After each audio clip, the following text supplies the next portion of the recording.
ಸುಧಾರಣ ಒಂದು 6 ತಿಂಗಳಿಂದ ಕಾವು ಅರೆತಡ್ಕ ಇಲ್ಲಿ ಆನೆ ಹಾವಳಿ ರೈತರಿಗೆ ಭಾಳಷ್ಟು ಭಯ ಇದೆಲ್ಲ ಆಗ್ತಾ ಉಂಟು ಅಂತ ಹೇಳುವಂಥದ್ದು ಭಾರತ ಕಿಸಾನ್ ಸಂಘಕ್ಕೆ ಅಲ್ಲೇ ರೈತ ವರ್ಗದವರು ಗಮನಕ್ಕೆ ತಂದರು. ಹಾಗೆ ನಾವು 6ನೇ ತಾರೀಕಿಗೆ ಅರೆತಡ್ಕ ಕಾವು ಸಭಾಭವನದಲ್ಲಿ ಮೀಟಿಂಗ್ ಕರೆದು ಅಲ್ಲಿ ಸೇರಿದವರದ್ದೆಲ್ಲ ಮಾಹಿತಿಯನ್ನು ಪಡೆದು ಆನಂತರ ಯಾವ ರೀತಿಯಲ್ಲಿ ಅದಕ್ಕೆ ಏನೇನು ಚಾನಲ್ ಯಾರಿದ್ದಾರೋ ಅವರಿಗೆಲ್ಲ ನಾವು ಪತ್ರವನ್ನು 7/6/25 ಕಳಿಸಿದ್ದು. ಒಂದು ವಾರದಲ್ಲಿ ಯಾರೂ ನಮಗೆ ಉತ್ತರ ಕೊಡಲಿಲ್ಲ. ಅಂತಲೇ ಚೀಫ್ ಸೆಕ್ರೆಟರಿ ಕರ್ನಾಟಕ ಇಂಥದ್ದಕ್ಕೆ ನಿಮಗೆ ವನ್ಯಮೃಗಗಳ ಹಾವಳಿಗೆ ಅವರು ಸಂಬಂಧಪಟ್ಟವರಿಗೆ ಡೈರೆಕ್ಷನ್ಸ್ ಕೊಟ್ಟು ಮಾಡಬೇಕಾದ ಅವರ ಜವಾಬ್ದಾರಿ. ಮತ್ತು ರಾಜಕೀಯ ವ್ಯಕ್ತಿಗಳಿಗೆ ಯಾರಿಗೆ ಕೊಡಲಿಕ್ಕೆ ಹೋಗಲಿಲ್ಲ, ಮಂತ್ರಿಗಳಿಗೆ ಅವರಿಗೆ ಕೊಡಲಿಲ್ಲ. ನಾವು ಅಫಿಷಿಯಲ್ ಎಲ್ಲ ಕೊಟ್ಟಿದ್ದು ಮಾಡಲಿಲ್ಲ. MLAಗಳಿಗೆ MP ಗಳಿಗೆ ಎಲ್ಲರಿಗೂ ಕೊಟ್ಟಿದ್ದೇವೆ. ಮತ್ತು ನಮ್ಮ ಮೀಟಿಂಗ್ ನಾವು 2-3 ಮೀಟಿಂಗ್ ಕರೆದು ಮುಂದೆ ಏನು ಮಾಡೋದಂತ ನಾವು ತೀರ್ಮಾನ ಮಾಡಿದ ಪ್ರಕಾರ MP ಅವರಿಗೆ ಬ್ರಿಜೇಶ್ ಚೌಟ ಅವರಿಗೆ ಭೇಟಿ ಆಗಲಿಕ್ಕೆ ಅಪಾಯಿಂಟ್ಮೆಂಟ್ ತಗೊಂಡು, ಅದೇ ರೀತಿ ದಕ್ಷಿಣ ಜಿಲ್ಲೆಯಲ್ಲಿ ಕನ್ಸರ್ವೇಟರ್ ಆಫ್ ಫಾರೆಸ್ಟ್ ಅಂತೇಳಿ ನೇಮಕ ಇದ್ದಾರೆ. ಅವರ ಇಬ್ಬರನ್ನು ನಿನ್ನೆ ನಾವು ಬೆಳಿಗ್ಗೆ MP ಅವರು ಭೇಟಿಯಾದರು, ಮಾತಾಡಿದರು. ಮಧ್ಯಾಹ್ನ ಮೇಲೆ 3:30 ಗಂಟೆಗೆ ಕನ್ಸರ್ವೇಟರ್ ಫಾರೆಸ್ಟ್ ಅವರು ಭೇಟಿಯಾದರು. ಕರಿಕ್ಕಳ್ ಅಂತೇಳಿ ಅವರು, ಡಾಕ್ಟರ್ ಕರಿಕ್ಕಳ್ ಅಂತ IFS ಒಳ್ಳೆಯವರು. ಅವರ ವಿಷಯ ಹೇಳಿದ ಕೂಡಲೇ ಅವರಿಗೆಲ್ಲ ಗೊತ್ತುಂಟು. ಅವರು ಫಸ್ಟ್ ಹೇಳಿದ್ರು, ನನಗೆ ಬೇಕಾದ್ರೆ 24 ಗಂಟೆ ಮಾತ್ರ ಆನೆಯನ್ನು ಅತ್ತಿಟ್ಟು ಮಾಡಲಿಕ್ಕೆ ಅಂತೇಳಿದ್ರು. ಆದರೆ ನಾವು ವರದಿ ತರಿಸ್ಬೇಕಾಗ್ತದೆ. ವರದಿ ಅಂತೇಳಿದರೆ ಅದು DFO ಮತ್ತು ACFO ರೇಂಜರು ಇನ್ನಲ್ಲೇ ಲೋಕಲ್ ಇವರನ್ನೆಲ್ಲ ಕರೆದು ಅಥವಾ ಮಾಹಿತಿಯನ್ನು ತೆಗೆದು ಒಂದು ಆನೆ ಎಲ್ಲಾರು ಅವರ ಸಂಗ್ರಹ ಅಂತಲೇ ಆನೆಯ ಇದು ಅಂತೇಳಿ ಉಂಟು, ಏನು ಕಾರಿಡಾರ್ ಅಥವಾ ಆನೆ ಇರುವಂಥ ಅಲ್ಲಿಂದ ಬಂದದ್ದು, ಹೊರಗಿಂದ ಬಂದದ್ದು, ಎಲ್ಲಿ ಆನೆ, ಎಷ್ಟು ಆನೆ, ಇದು ದೊಡ್ಡ ಆನೆ ಅಥವಾ ಈ ಒಂಟಿ ಆನೆ ಅಂತ ಅದನ್ನು ನಾವು ಸ್ಟಡಿ ಮಾಡಬೇಕು. ಮಾಡಿ ಅದಕ್ಕಿದ್ದ ವ್ಯವಸ್ಥೆ ನಾನು ಮಾಡಬೇಕು. ಅದಕ್ಕೆ ಇವತ್ತೇ DFOನ ನಾನು ಕಳಿಸ್ತೇನೆ ಅಂತ ಹೇಳಿದರೆ ಅವರು ಕಳಿಸಿದ್ದಾರೆ. ಇವತ್ತು DFO ಮಧ್ಯಾಹ್ನ ಮೇಲೆ ಇಲ್ಲಿ ಪುತ್ತೂರು ACFO ಅವರು ಮತ್ತು ಅವರ ಸ್ಟಾಫ್ಗಳನ್ನೆಲ್ಲ ಕರೆದು ಯಾರ್ಯಾರು ಏನೇನು ಮಾಡಬೇಕು ಅಂತ ಹೇಳುವಂಥ ಮಾಹಿತಿಯನ್ನು ಇವತ್ತು ಸಂಗ್ರಹ ಮಾಡ್ತಾರೆ. ಮಾಡಿ 2 ದಿವಸ ಒಳಗೆ CFOಗೆ ಕೊಟ್ಟ ಕೂಡಲೇ ಮಂಗಳೂರು ವಿಭಾಗದಲ್ಲಿ ನಿಮಗೆ ಆನೆ ಹಿಡಿಯುವಂಥ ವಿಂಗ್ ಇಲ್ಲ. ಅವರು ಒಂದೋ ಶಿವಮೊಗ್ಗದಿಂದ ಅಥವಾ ನಿಮಗೆ ಸಿದ್ದಾಪುರ ಅಂತೇಳಿ ಗೋಣಿಗೊಪ್ಪ ಹತ್ತಿರದಿಂದ ನಾಗರಹೊಳೆ ಸೈಡಿಂದ ತರಿಸ್ಬೇಕು. ಅದು ಎಲ್ಲಿಂದ ನಾನು ತರಿಸ್ತೇನೆ. ನನಗೆ 2 ವಾರ ಟೈಮ್ ಕೊಡಿ, ಯಾಕಂದರೆ ಒಂದು ರಿಪೋರ್ಟ್ ಬರಬೇಕು. ಇನ್ನೊಂದು ನಾನು ಸ್ಕ್ವಾಡ್ ಅಂತ ಹೇಳುವಂಥದ್ದು 108 ವ್ಯಾನ್ನಾಗ ಆನೆ ಹಿಡಿಯೋ ಸೆಟ್ ಅಂತೇಳಿ ಇದೆ. ಆ ಸೆಟ್ಟನ್ನು ಅವರು ತರಿಸಿ ಮೊನ್ನೆ ಗೋಣಿಗೊಪ್ಪಲದಲ್ಲಿ ಅವರೇ ಹೇಳಿದ್ರು. ಆವಾಗಲೇ ನನಗೆ ಗೊತ್ತಿದ್ದರೆ ಕಳೆದ ವಾರ ನಾನು ಆನೆಯನ್ನು ಕಳಿಸ್ತಿದ್ದೆ. ನನಗೆ ಅಧಿಕೃತವಾಗಿ ಯಾವ ಮಾಹಿತಿ ಬರೋದ ಕಾರಣ ನಾನು ಮಾಡಲಿಕ್ಕೆ ಆಗಲ್ಲ ಅಂತೇಳಿದರು. ನಾನು ಮಾಡಿಕೊಡ್ತೇನೆ.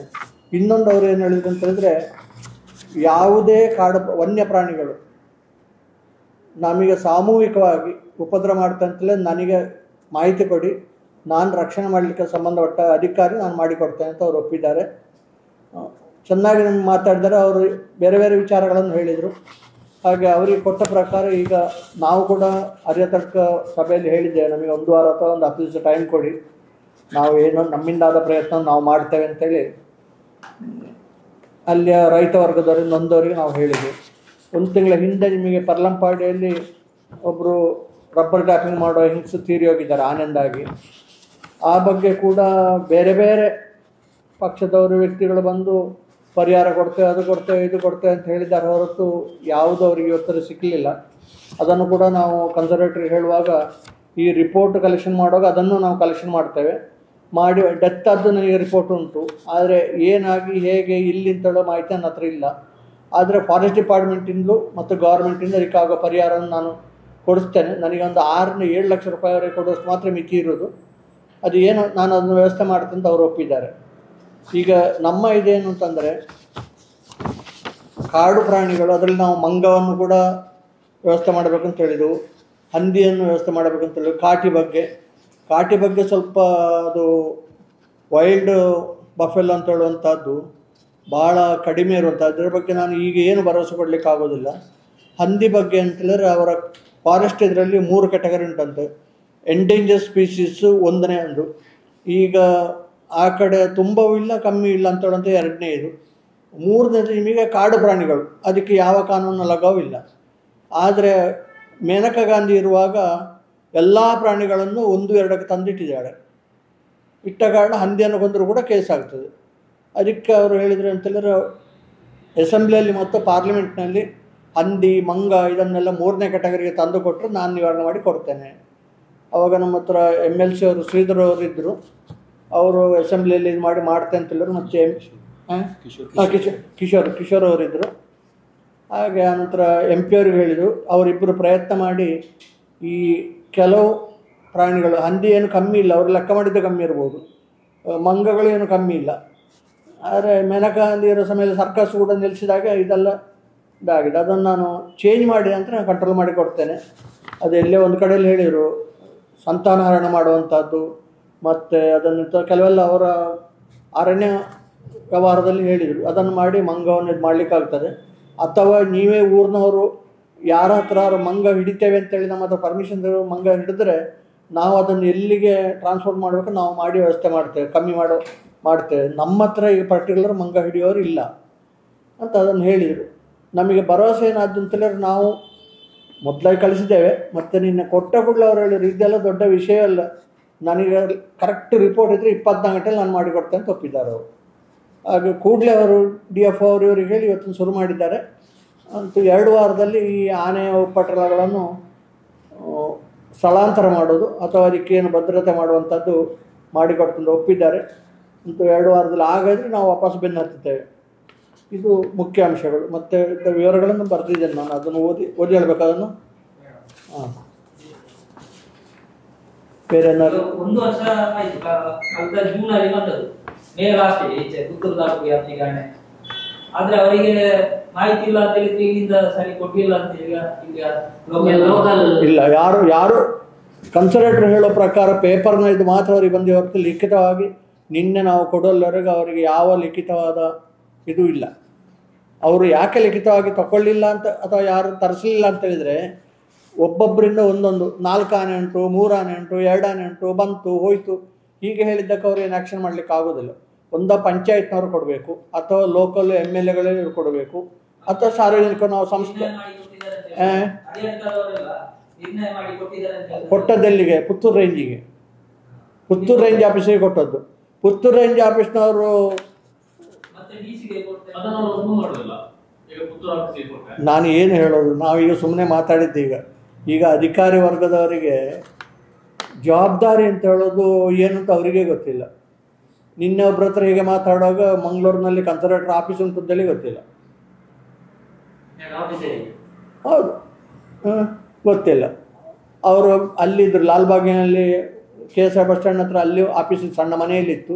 ಆನಂತರ ಈಗ ಪಡೀಲ್ನಲ್ಲಿ ಟರ್ನ್ ಆಗೋ ಎಡಕ್ಕೆ ಅರಣ್ಯ ಭವನ ಅಂತ ಮಾಡಿ ಸ್ಟಾಫ್ ಉಂಟು. ಅಲ್ಲಿ ಒಬ್ಬರು ಇಲ್ಲಿಯವರೇ ಇದ್ದಾರೆ, ಬೆಳ್ಳಾರೆ ಮಾಡೋನವರು ಒಬ್ಬರು ಇದ್ದಾರೆ. ನಮ್ಮ ತುಂಬ ಮಾತಾಡೋರು ವಿಷಯ ಹೇಳಿದರು ಅಂತೇಳಿದ್ರೆ ಕನ್ಸರ್ವೇಟ್ರಿಗೆ ಅರಣ್ಯ ಸಂರಕ್ಷಣೆ ಅಂತೇಳಿದ್ರೆ ಅರಣ್ಯದಿಂದ ಆಗುವ ಬಾಧ್ಯತೆಗಳು ಅಥವಾ ಅರಣ್ಯಕ್ಕಾಗುವ ಬಾಧ್ಯತೆಗಳು ಇದು ಎಲ್ಲವನ್ನು ಅವರ ಪರಿಚಯ ಬರ್ತದೆ. ಒಳ್ಳೆ ಆಫೀಸರ್ ಇದ್ದರೆ ನಿನ್ನೆ ಅವ್ರು ಹೇಳಿದ್ರು ತುಂಬ ವಿಚಾರಗಳನ್ನು ಹೇಳಿದರು. ನಾನು ಅದನ್ನೆಲ್ಲ ಇದು ಮಾಡೋದಿಲ್ಲ.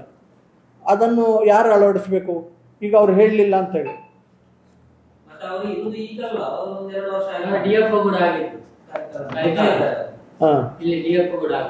ಅಲ್ಲಲ್ಲ, ಏನೇ ಆದರೂ ಕೆಲಸ ಮಾಡುವವರು ಯಾಕಂದರೆ ನಾವು ಇರುವಾಗಲೇ ಅದಕ್ಕೆ ಬೇಕಾದ್ದೆಲ್ಲ ಕಾರ್ಯಕ್ರಮ ಕೈಗೊಂಡ್ರು ಅವರು. ಇಲ್ಲರಪ್ಪ ಇಲ್ಲಿ ಇಡಿಸೋದು, ನಾನು ಹೇಳ್ತೇನೆ ಕೊಡ್ತೇನೆ ಅಂತ ಹೇಳೋದು, ಇವತ್ತೇ ಅವರು ಕಳಿಸ್ತೇನೆ ಅಂತ ಹೇಳಿದ್ದು ಯಾಕಾಗಾರೆ. ನಾವು ಹೇಳಿದ್ದು ನಮಗೆ ಆದಷ್ಟು ಬೇಗ ಒಂದು ಆನೆಯನ್ನು ಸ್ಥಳಾಂತರ ಮಾಡಬೇಕು ಅಥವಾ ಆನೆ ಬಾರದಾಗ ರಕ್ಷಣೆ ಮಾಡಬೇಕು. ಮತ್ತು ಇನ್ನೊಂದು ಹೇಳಿದರು, ಖಾಸಗಿಯವರಿಗೆ ಇಂಥ ಕಾಡು ಪ್ರಾಣಿಗಳ ತೊಂದರೆ ಇದ್ದರೆ ಸೋಲಾರು ಬೇಲಿ ಹಾಕುವ ವ್ಯವಸ್ಥೆ ಫಾರೆಸ್ಟ್ ಇಲಾಖೆ ಮಾಡಿಕೊಡ್ತೇವೆ. ನೀವು 50% ಹಾಕಬೇಕು, ನಾವು 50% ಹಾಕ್ತೇವೆ. ಅದು ಕಂಪ್ಲೀಟ್ ಯೂನಿಟ್, ಶಬ್ದ ಬರುವಾಗ ಲೈಟ್ ಬರುವಾಗೆಲ್ಲ ಉಂಟು. ಅದನ್ನು ರೈತರು ತೊಂದರೆ ಆಗೋರು, ಸಣ್ಣ ಹಣ್ಣು ಹಿಡುವಳಿದ್ದವರು ಹಾಕ್ಬೋದು. ಗರಿಷ್ಠ ಅದರದ್ದು 5 ಲಕ್ಷ ಮೇಲಾದ್ರೂ ನಾವೇ ಎಲ್ಲ ಹಾಕಬೇಕಂತೆ. ಅದರ ಒಳಗಿದ್ದಾರೆ 2.5 ಅವರು ಕೊಡ್ತಾರೆ, 2.5 ನಾವು ಹಾಕಿದರೆ ಯಾರು ಅಳವಡಿಸೋದಿಲ್ಲ ಅದನ್ನಂತ. ನಾನು ಅವಾಗ ಹೇಳಿದೆ, ನಿಮ್ಮಲ್ಲಿ ಇದೆಲ್ಲ ಉಂಟು ಅಂತ ನಮಗೆ ಇವತ್ತು ಗೊತ್ತಾದ್ದು. ಈಗ ಎಲ್ಲಿ ಹೇಳೋದೂ ಇಲ್ಲ, ಪ್ರಚಾರವೂ ಇಲ್ಲ. ಅಥವಾ ರೇಂಜರೋ ಫಾರೆಸ್ಟರೋ ಯಾರಾದರೂ ಹೇಳಬೇಕಲ್ಲ ಈಗ ಉಂಟು ಅಂತ. ಅದು ನಮ್ಮದು ಸ್ವಲ್ಪ ಕೊರತೆ ಆಯಿತು ಅಂತ ಹೇಳಿದ್ರು, ಒಪ್ಪಿಕೊಂಡ್ರು. ಆದರೆ ನೀವು ಹೇಳಿ ಅದು ಅಂತ ಹೇಳಿದರು. ಮತ್ತು ನಂಬರೆಲ್ಲ ಕೊಟ್ಟಿದ್ದಾರೆ, ನಾನು ಅವರ ನಂಬರನ್ನು ಕೊಡೋದಿಲ್ಲ. ಡೈರೆಕ್ಟ್ ಅವರ ಆಫೀಸಿಗೆ ಕಾಂಟ್ಯಾಕ್ಟ್ ಆಗಲಿ. ಯಾವುದೇ ಇಂಥ ಪ್ರಾಣಿಗಳದ್ದು ಅದು ಇದು ಜೀವಹಾನಿ ಇದ್ದಾಗ ಮತ್ತು ಅಲ್ಲ ಇನ್ನೊಂದು ಕೇಂದ್ರ ಸರ್ಕಾರದ್ದು ನಿಮಗೆ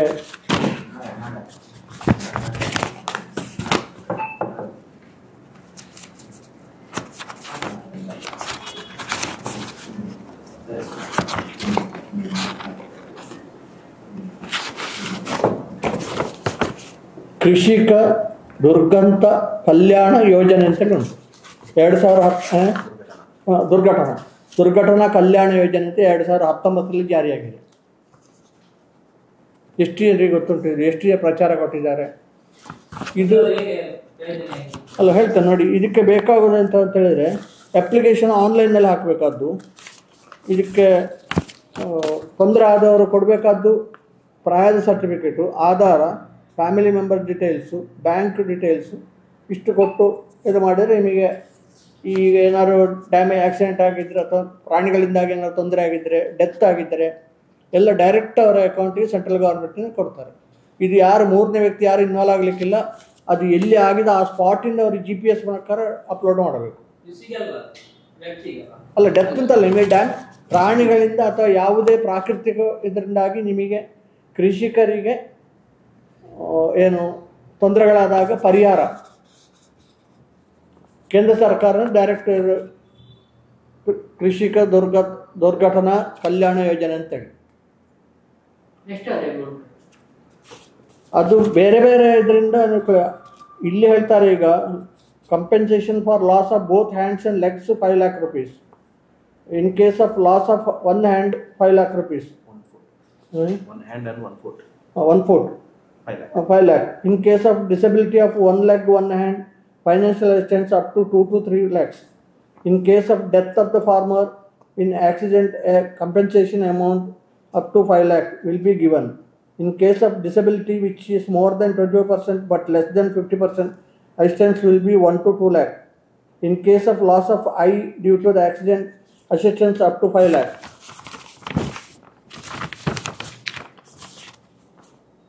ಇದು ಎಲ್ಲ ಉಂಟು.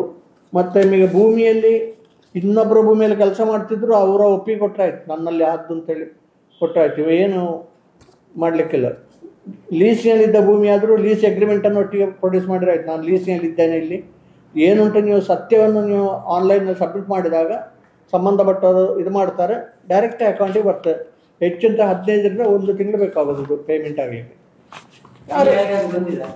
ಅಲ್ಲ ಇಲ್ಲಿ ಬರಲಿಕ್ಕೆ ಇದು ಉಂಟು ಅಂತೇಳಿ ಗೊತ್ತಿಲ್ಲ. ಕೆಲವೆಲ್ಲ ಯೋಜನೆಗಳು ನಿಮಗೆ ಯಾರು ಇದನ್ನೆಲ್ಲ ಪ್ರಚಾರ ಮಾಡಬೇಕಾದ್ದು? ಅಧಿಕಾರವಾಗಿರೋದು ತಹಶೀಲ್ದಾರರು, AC, ವಿಲೇಜ್ ಅಕೌಂಟು, ಪಂಚಾಯತ್ ಯಾರಿಗಾರು ಇದು ಮಾಡಬೇಕು. ಹೌದು, ಯಾರು ಮಾಡೋದಿಲ್ಲ ಅಂತ ನಾವು ಎಂಕದಾಗ ಓಡಿಪುನೆ ಒಕ್ಕಡ ಕ್ಲೇಚರ್ ಮಾಡ್ಕೊಂಡು ಎಂಕದಾಲಾತಿ ಜತ್ತ ಅಂತ. ಹೌದು, ಲ್ಯಾಂಡ್ ಸ್ಲೈಡಿಂಗ್ ಉಂಟು, ಮನೆಗಳು ಡ್ಯಾಮೇಜ್ ಆದರೆ ಉಂಟು, ಉಂಟು ಎಲ್ಲ ಉಂಟು. ಎಲ್ಲ ಅದ್ರ ಕರೆಕ್ಟ್ ರೇಟ್ ಹಾಕಿದಾರ. On damage on death due to the falling tree, due to the landslide, travel incidents, struck up by the lightning, being swept away by the flood, animal bite due to electrocution, burning in fire, house collapse, terrorist attack, accident in fight, falling into the chamber, murder or robbery. Murder in robbery. ಎಲ್ಲ ಉಂಟು. ಇದನ್ನು ಮೂರನೇವನ್ನು ಎಲ್ಲಿ ಅರ್ಜಿ ಹಾಕ್ಲಿಕ್ಕೆ ಏನಿಲ್ಲ, online ಅವರು ಕೊಟ್ಟಿದ್ದಾರೆ. ಅದರದ್ದು ಏನೊಂದು ಸೈಟ್ ಉಂಟು, ಇಲ್ಲುಂಟು ಸೈಟು.